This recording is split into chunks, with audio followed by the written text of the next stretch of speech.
Auf jeden Fall, ja.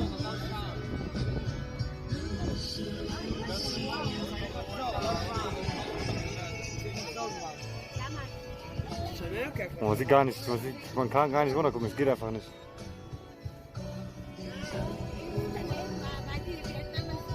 Schick's aber nach Kuhmist.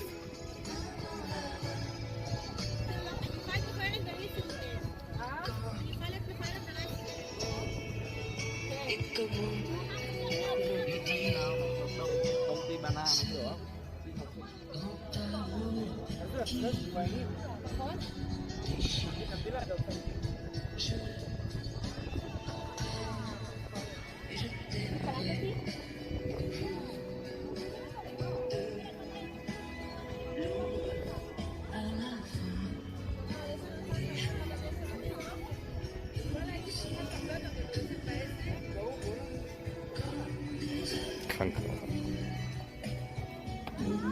Aus Stein? Ich weiß es nicht. Ich glaube, die sind so steinmäßig gemacht, aber die sind ein bisschen aus Beton. Also. Ja, hallo! Moin, Vater. Guck mal hier, Vater, wir sind im Himmel. Und schon oben, ja. Die Fahrt war aber, ey, das war das Geilste, was ich in meinem Leben gesehen habe, Vater, ne? Glaubst du nicht? Das war echt das Geilste, was ich in meinem Leben erlebt habe. Einfach krass, einfach krass. Einfach krass. Super geil.